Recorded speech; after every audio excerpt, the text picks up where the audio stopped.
we will fight for all communities, that every religious community has its right to decide who will be its religious leader, including your community. Please, Telo, Tulku, Rinpoche. Good morning, ladies and gentlemen. As we have dedicated this session as a tribute to His Holiness the Dalai Lama, I truly believe that this is not a personal tribute to His Holiness the Dalai Lama, nor a tribute to the Tibetan people itself. It is a tribute to the commitments of His Holiness the Dalai Lama that he's been fighting for many, many years. His Holiness the Dalai Lama says, I have 4 main commitments in life. Commitment number 1 is promotion of human values, such as compassion, love, kindness, tolerance, forgiveness, and so on.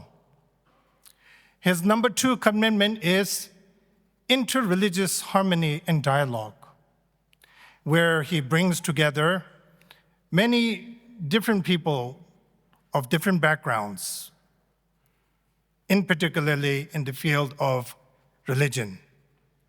Through communicating, through dialogue, through networking, this is one of the ways how we can overcome misunderstanding, suspiciousness, doubt. By going beyond the borders of one's own belief and tradition, this is how we come to know each other as human beings, and we gain respect on a human level. So this has been a very important role and an important factor in today's time. His number 3 commitment is to be a spokesperson and advocating for the people of Tibet. The very existence of His Holiness the Dalai Lama and the future, as our Venerable Sikyong has mentioned about the reincarnation of the future Dalai Lamas, is not an issue that is just related to the Tibetan people. The very existence and the continuation of the legacy of His Holiness the Dalai Lama is for the global community. If we want a continuation of all these values that His Holiness is continuing to promote, then definitely there should be a next Dalai Lama to continue this legacy of promoting human values, interreligious harmony, and so on. Also, the existence and the continuation of the Dalai Lama is for the Trans-Himalayan region, where the majority of those people share the same religious beliefs of the Tibetan people. Beyond Tibet and India, it goes into Bhutan, a tiny kingdom that is also followers of the Tibetan Buddhist tradition. Beyond that, it goes into Mongolia, which has faced communism during Soviet times and has become a democratic state since the early 90s. Beyond that, it goes into Russia, of the traditional Buddhist republics of Kalmykia, Buryatia, and Tuva, and so on. In the last few decades, His Holiness the Dalai Lama has become globally recognized because of his fight for nonviolence, because of his fight for religious freedom, freedom of consciousness, and nonviolent methods. This is something that we are lacking in today's time.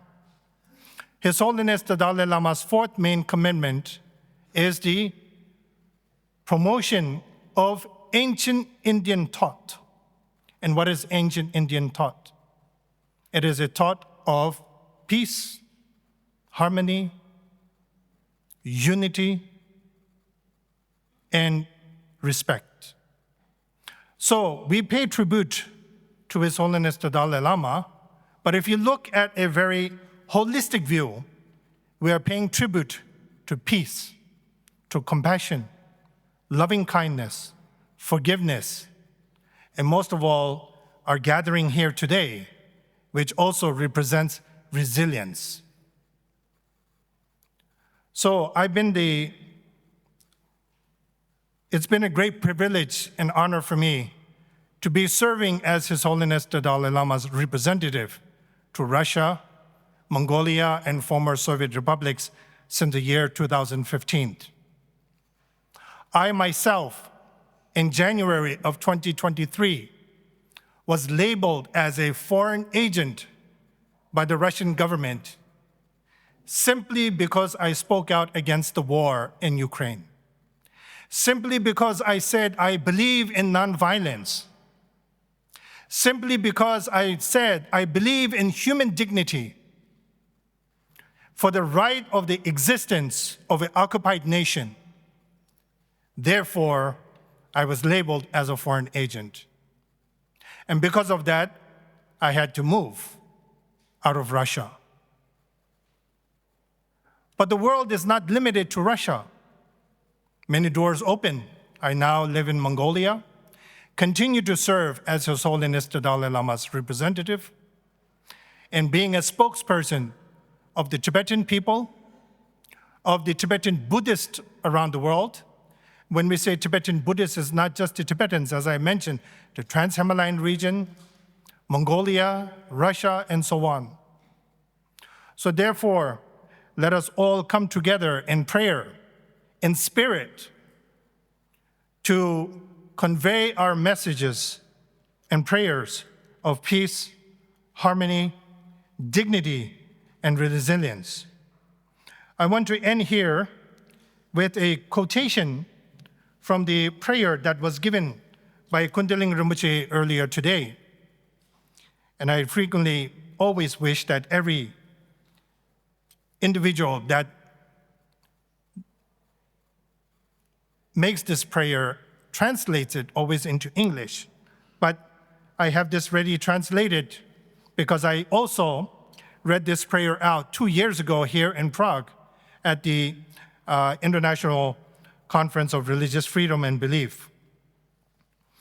One of the quotes says, and you may please join in regardless of what tradition that you follow, because I truly believe this prayer itself is very universal and can be applied to everyone.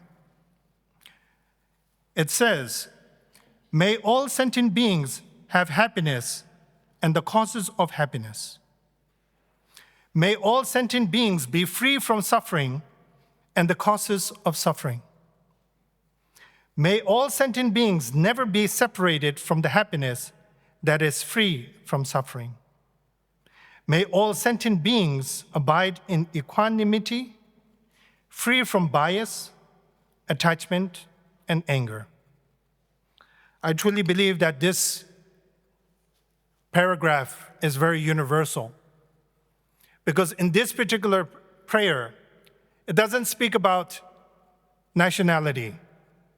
It doesn't speak about religion. It doesn't speak about gender. It says, may all sentient beings. And that also includes whether a person is a non-believer as well. So let us all pray for all of those who suffer, not only for the Tibetan people, but for all of those who suffer under tyranny, transnational aggression, war, famine, and whatever it may be. I truly believe that we have a human responsibility, a moral responsibility, and most importantly, as we are gathered here as spiritual figures, a spiritual responsibility to be the voice for the voiceless. Thank you all very much for having me. Thank you.